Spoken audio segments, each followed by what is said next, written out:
This is the scariest ghost story I've ever heard. Let me tell you about Big Liz, the spirit of revenge who haunts the Louisiana swamps. Before we start, there are 3 things you need to know about this story. First, Big Liz is not your typical ghost story. It's rooted in the painful history of slavery and racism in the American South. So, if these topics are triggering for you, please be cautious. Second, the story is told best around a campfire with some friends. And third, I'm going to need you to believe me. If you can do all those things, then let's begin. Big Liz lived a long time ago. People say she was this big, strong woman, kind of like the mama of the swamp. She might have helped other slaves escape, like Harriet Tubman. But most of all, she was defiant. Even when she was whipped and beaten, she wouldn't break. It was said that she even cursed her master right before he killed her. One day, Big Liz was betrayed by one of the other slaves, probably out of fear of being whipped themselves. They told her master where she was hiding, and a whole posse came out to get her. They were going to bring her to market and sell her off to another plantation. That wasn't unusual. What was unusual was what happened next. They found her praying, and they put a bag over her head and tied her hands behind her back. Then they led her deeper and deeper into the swamp until they reached a clearing. That's where they took her life. They beheaded her. Some say they blindfolded her and made her kneel while she prayed, and others say they just went straight to killing her. Whatever really happened, her body stayed right there in the swamp. They buried it, but when the rain came, the grave gave way and her body floated away. Now, no one knows exactly what happened to it. Legend says that she turned into a spirit of the swamp. As time passed, her story was passed down through the generations, mostly through hushed warnings to children, because they knew that sharing her story could make her angry. Maybe that's why there are so many holes in the narrative. Some say the white folks tried to erase her story. That's where the legends come from. But either way, her legacy lives on, and you can see and feel her presence in the swamp today, especially when you hear the mournful sound of the wind blowing through the Spanish moss. And if you hear 6 horns in the swamp, don't look. The story has been around for ages, so long that it's almost impossible to separate fact from fiction. Some say it's a folktale that evolved over the years, and others say it's based on a real event. But whether it's true or not, one thing's for sure: Big Liz's story captures the spirit of resistance and resilience in the face of oppression. Now, the first time I heard this story, I was out camping with my friends. We were looking for the scariest ghost stories we could find, and this one caught my attention. We found the legend on an old dark web forum. I mean, if you want scary, go to the internet. No one there cares about hurting your feelings. It was just a few paragraphs, but it sent chills down my spine. Our little group started to freak out a little bit, but we decided to go all in on the lore and see where it would take us. According to the post, the only way to appease Big Liz was to travel to the exact spot where she was killed and perform a small ritual. We were skeptical, but hey, we'd already gone deep into the Louisiana swamp, so why not? What I didn't realize was that each member of our group had their own connection to this story. I was a journalist looking for a great story. My friend Chris was an aspiring filmmaker looking for inspiration. Sean was an artist, and he saw this trip as a chance to absorb the essence of this legend and put it onto canvas.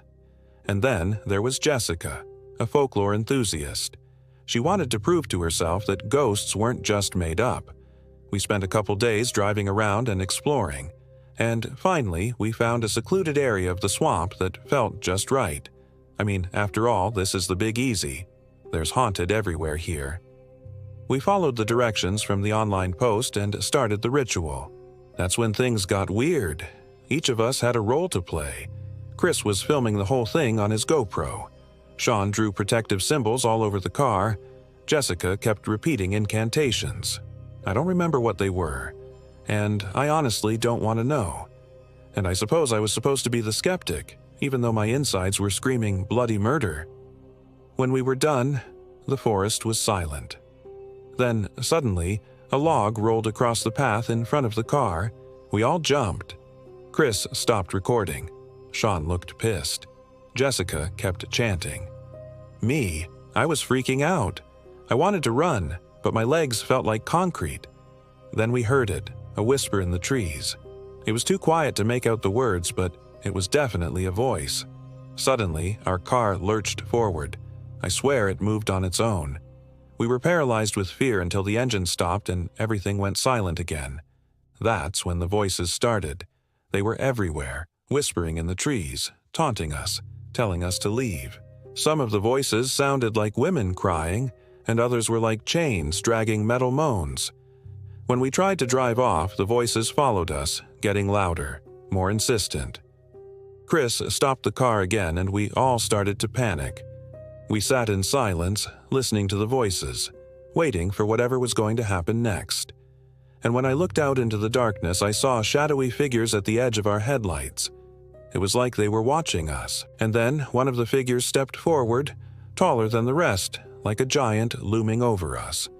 The flashlight cut through the mist like blades. 1, 2, 3. I counted the steps and held my breath as the figure approached. But then the mist cleared, and all we saw was a tree. A single tree in the middle of the clearing. We didn't stick around to find out what else was out there. We floored it and sped out of there, leaving the voices and the swamp behind us. That's when the nightmare really began. First, one of the guys disappeared. I don't remember his name. I think Chris filmed it all. He just vanished. Next thing we knew, we found him tied up in some vines. They were shaped like nooses. He was terrified and barely conscious. We untied him, and he ran off into the swamp. Not long after, another one of the guys started seeing things. This was Sean, the artist. He swore he saw people in the swamp, dozens of them. Faces contorted in pain, chains dragging moans. He said it was like a funeral procession except no coffin. But it was me who finally saw her. I was driving and we were heading back towards civilization. The fog was thick, and that's when I saw her in the rearview mirror. She was floating above the ground, no eyes and a neck that was just a fountain of blood. It was spraying everywhere, and the second it hit the water, it sizzled. I didn't stop the car, but she kept appearing in the mirror whenever we stopped. It was like she was haunting us. We were trapped in the swamp with her. But she didn't seem to want to hurt everyone. She seemed to target Sean and the guy whose name I forgot. She dragged them back into the swamp, made them relive their worst nightmares. That's why she spared me, I guess.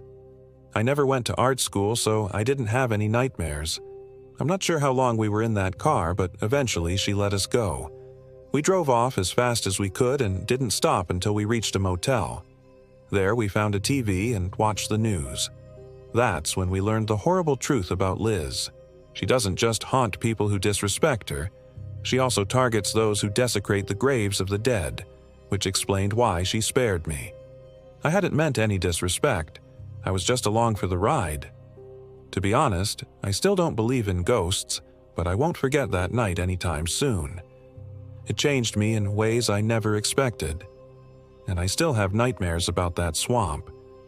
Every time I close my eyes, I can almost feel the cold, muddy handprints on the car, hear the voices whispering in the trees. You see, we found out the hard way that sometimes the scariest legends are based on real pain and suffering. But that's not the end of the story. Oh no, because according to legend, Big Liz is still out there, trapped in her death, reliving it every year until someone comes along who can help her break free. And if you hear 6 horns in the swamp, don't look.